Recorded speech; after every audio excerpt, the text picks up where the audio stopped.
Changeons maintenant de domaine. D'ailleurs, le changement de soi-même ou du monde, c'est le thème de ce TEDx. Alors changeons de sujet avec un nombre. Nous sommes 7,6 milliards d'êtres humains sur cette planète. C'est pas mal.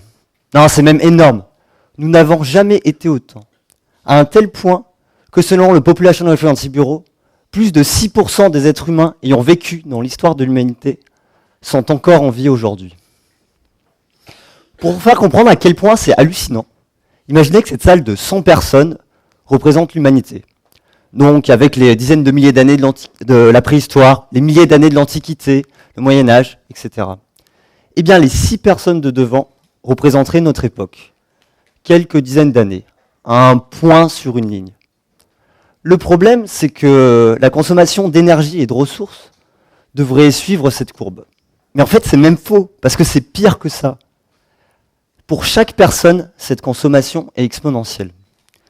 Plus concrètement, ça signifie qu'en 2 siècles, la population mondiale a été multipliée par 7, alors que dans le même temps, la consommation d'énergie l'a été par 50. Et là, ça fait peur. Ça grandit très vite. On fait globalement face à ce qui s'appelle une croissance exponentielle. Même si certains disent qu'on va se stabiliser vers à peine 12 milliards d'êtres humains. Donc ça, c'est le mauvais côté de l'exponentielle. Mais on peut le retourner pour en faire un bon côté. Imaginez que dans les TEDx qui vous auront été présentés, il y a une idée fantastique qui a convaincu chacun de vous. Alors le jeu, ça serait qu'une personne de cette salle, chaque personne de cette salle, ait 1 mois pour convaincre 2 personnes. Donc ça, c'est vous en un peu plus maigre. Et donc, vous avez convaincu 2 personnes, et le jeu, c'est que ces 2 personnes convainquent à leur tour 2 autres personnes de cette idée. Et on continue le jeu. Et ce qui est intéressant, c'est qu'au bout de 6 mois, il y aurait plus de 10 000 personnes convaincues. Au bout d'1 an, ça serait plus de Grenoble et ses environs qui connaîtraient l'idée. Et si on continue, imaginons qu'on puisse continuer l'expérience pendant 2 ans, là, ça serait presque la moitié de la population mondiale qui serait au courant de ça. Et ça, en partant de à peine 100 personnes. Ça, c'est aussi un pouvoir de l'exponentiel. Alors, il y a peut-être un problème encore à ça, c'est que c'est bien beau d'avoir une idée, il faut aussi vouloir et pouvoir l'appliquer. Sinon, on ferait face à plein de gens se disant tiens, c'est super cette idée, j'espère que plein de gens l'appliqueront à ma place, mais moi, je vais aller dormir, alors bonne nuit et débrouillez-vous. Alors, pourquoi ces gens ne changent pas ? Il peut y avoir plein de raisons, plus ou moins bonnes. Parce que le changement, c'est un peu du danger, parce que ça va être de l'inconnu, c'est peut-être potentiellement moins bien, c'était mieux avant. Ou alors parce qu'on va s'attaquer à ce que certains appellent des libertés individuelles. Ou alors parce que tout système physique dans l'univers tend vers une énergie potentielle minimale pour stabiliser son équilibre, ce qui se traduit chez les humains par un phénomène bien connu sous le nom de flemme. Alors, certains experts vont fustiger cette flemme. Ils vont expliquer que pour sauver la planète, ou juste en fait pour limiter la casse, il faudrait boycotter 95% des entreprises, ne plus rien acheter de neuf, ne plus produire de déchets, pour finalement complètement changer de système économique, de système de transport, de manière de consommer, de penser, d'agir, de manger. Bref, de changer totalement, nous, comme l'ensemble de l'humanité, et ce, du jour au lendemain. Et je suis d'accord, il faudrait faire ça. Néanmoins, je pense que presque personne, ou personne n'est prêt à le faire, même en connaissant les raisons de cela, et ce, même en ayant une flemme, disons, modérée. Et puis, dire que les gens doivent changer n'est pas vraiment une solution. En plus, je parle beaucoup d'experts, donc peut-être vous pensez à des scientifiques, à des chercheurs, peut-être que vous avez en tête la super blague qui dit que des chercheurs qui cherchent, on en trouve, mais des chercheurs qui trouvent, on en cherche. Alors, bizarrement, ça fait pas trop rire les chercheurs.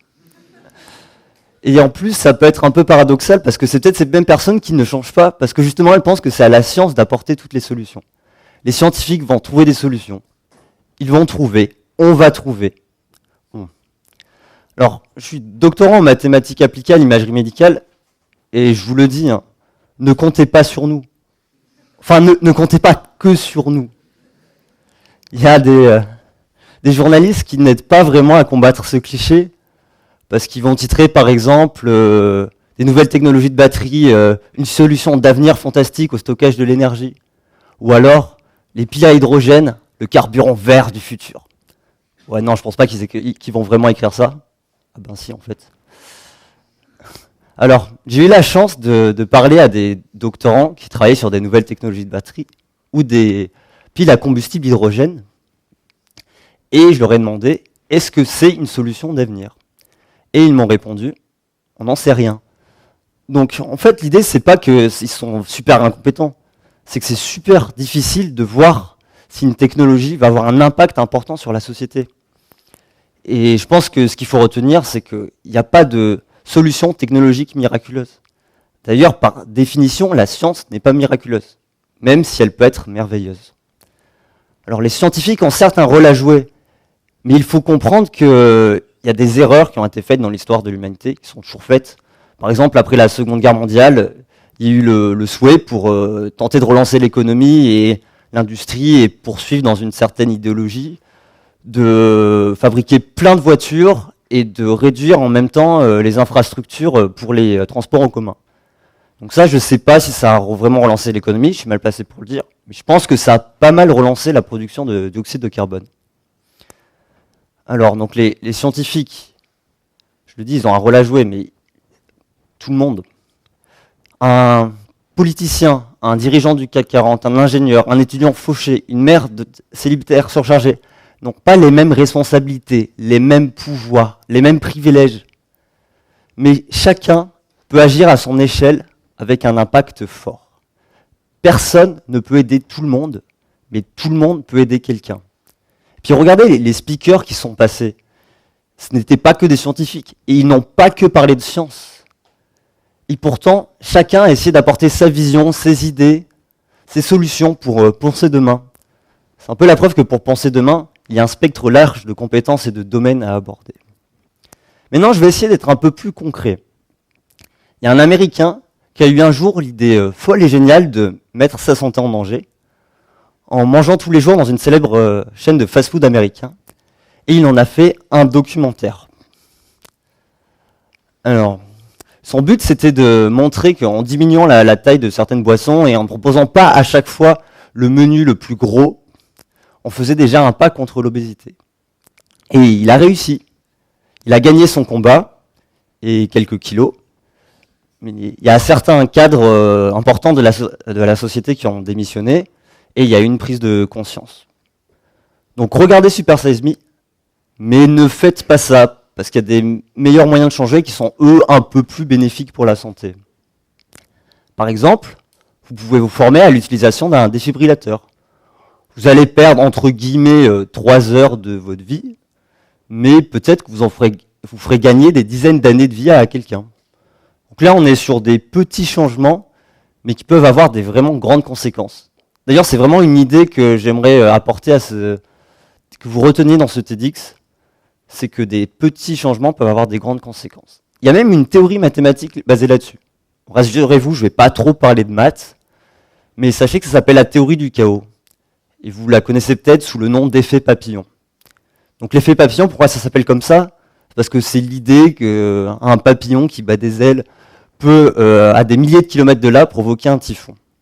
Alors c'est un petit peu plus compliqué que ça, mais l'idée c'est toujours pareil. C'est qu'on va modifier des petites conditions initiales, c'est-à-dire des petits paramètres. On dit qu'en fait qu'on va perturber les conditions initiales.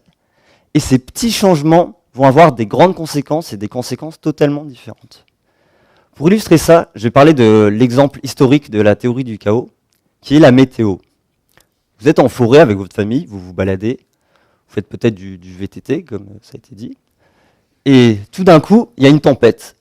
Et là, quelqu'un va dire « Ah, mais j'avais regardé la météo, ils avaient mis gros soleil. » Du coup, pourquoi? C'est pas parce que les météorologues sont des gros nuls, hein, je vous le dis. C'est parce que la météo, c'est un phénomène chaotique. C'est-à-dire qu'à un moment, il y a peut-être eu quelques dixièmes de degrés Celsius qui ont changé à des centaines de mètres dans un nuage. Et ça a totalement modifié la météo à 1 heure après. Les météorologues, ils peuvent être capables de prévoir s'il va y avoir un hiver froid ou chaud, mais c'est très difficile de prévoir le temps précisément à cause de ça. D'ailleurs, c'est pour ça que c'est pas bien de regarder la météo à plus de 3 jours. Et en fait, regarder la météo à plus de 5 ou 7 jours, c'est aussi pertinent que de regarder un horoscope. Donc changez et arrêtez de regarder la météo à plus de 5 ou 7 jours. Et si vous le faites, arrêtez de regarder les horoscopes. Voilà. Là, c'était des petits changements qui ont des grandes conséquences et des conséquences qui sont parfois un peu imprévisibles. Alors, je parle beaucoup de conséquences, mais parfois, on n'est pas obligé de parler de conséquences. Parfois, on peut juste parler de bon sens. Quand vous choisissez de prendre l'ascenseur pour monter 2 étages, alors que vous êtes en bonne santé, que vous n'avez pas de bagages, c'est que vous préférez utiliser de l'électricité qui vient peut-être d'une centrale nucléaire, juste pour vous faire porter, plutôt que d'utiliser votre corps, qui est fait pour ça, et en fait qui ne demande qu'à ça. Et en fait, il y a même des gens, on m'a dit, qui prennent l'ascenseur pour descendre. Mais là, j'ai pas trop d'explications à ça. Quand vous choisissez de prendre la voiture pour faire une voiture à essence, pour faire 2 km ou moins, c'est que vous préférez utiliser du pétrole qui vient peut-être d'Arabie Saoudite, de Russie, ou en traversant l'océan du Venezuela, et qui va être raffiné et brûlé dans un moteur à plus de 400 degrés Celsius, tournant à plusieurs milliers de tours minutes, et qui va être rejeté sous forme de monoxyde de carbone, de dioxyde d'azote, de particules fines, que des substances mortelles, le tout en occupant plus de 8 mètres carrés d'espace public, dans une cage en métal, qui va peser plus d'une dizaine de fois votre poids, plutôt que de faire 20 minutes de vélo, 10 minutes même de vélo, 10 minutes, 20 minutes de marche à pied, pour une fois faire un peu de sport, arrêter d'être assis et prendre l'air. Et en plus, avec un peu de chance, vous irez même plus vite. Alors, moi je trouve qu'on a suffisamment d'addictions comme ça, donc autant que possible, réduisons nos dépendances à l'ascenseur et à la voiture. Donc n'importe qui peut faire des changements simples comme ça. D'ailleurs, il faut arrêter d'avoir peur du changement pour une raison, c'est que vous changez tout le temps, constamment. Chaque jour, vous perdez 50 milliards de cellules. Mais rassurez-vous, hein, vous gagnez à peu près autant chaque jour. Ça veut dire que, littéralement, entre le début et la fin de cet TEDx, vous ne serez plus la même personne. Hein, plus la même personne. Hein. C'est un peu naïf, mais j'aime me dire que pour rester dans le thème de cet TEDx, pensez demain. Pour changer le monde de demain, il faudrait peut-être d'abord changer un peu soi-même aujourd'hui. Alors je vois pas ces petits changements comme une révolution, hein. Je les vois comme un déclic, comme un début. Parce qu'on peut me dire, oui, changer la société, le seul pouvoir qu'on a, c'est de voter. Et voter, finalement, c'est pas un très gros pouvoir avec ce qu'on voit actuellement. Mais en fait, ce que je veux que vous compreniez, c'est que chaque geste du quotidien peut être un vote. Un vote pour ce que vous voulez être, pour ce que vous voulez que la société soit. Ce que vous mangez, ce que vous consommez, ce que vous achetez, ce que vous lisez, ce que vous écoutez, ce que vous regardez, sont des choix plus ou moins conscients et qui peuvent avoir un impact bien plus fort que vous le pensez. S'il y a un choix collectif de boycotter une émission de télé, ça veut dire qu'il n'y aura pas d'audience. Pas d'audience, pas de publicitaires intéressés. Pas de publicitaires intéressés, pas d'argent pour la chaîne. Pas d'argent pour la chaîne, pas d'émission avec un type qui met des pattes dans les sous-vêtements de ses invités. Plus sérieusement, quand vous achetez un objet, demandez-vous pourquoi vous l'avez acheté. Interrogez vos désirs, interrogez vos envies, interrogez vos pensées.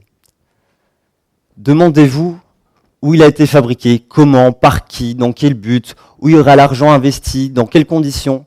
Et posez-vous ces mêmes questions pour les composants qui le définissent, pour les matières premières. Et vous comprendrez vite que souvent, vous n'aurez pas une réponse exhaustive à ces questions. Mais s'interroger, c'est déjà changer. De toute façon, avec le changement climatique, ça c'est un autre changement qui est un peu moins sympa, avec la disparition des espèces, des individus non humains, la disparition des ressources, il y aura des conséquences importantes. Je reparle encore de conséquences importantes, hein. Là c'est juste des petits trucs, de moins en moins de territoires vivables, des migrations en masse, des catastrophes naturelles en pagaille, une agriculture impossible, et des vagues de chaleur intenables. Les choix que nous n'aurons pas faits nous retomberont dessus comme des choix encore plus durs à faire. Nous n'aurons plus le choix de faire des choix. C'est un peu, c'est une lapalissade, mais je pense que pour gagner, il faut jouer, mais il faut surtout jouer avant la fin du jeu. Et comme disait Winston Churchill, mieux vaut prendre le changement par la main avant qu'il vous prenne par la gorge. Merci.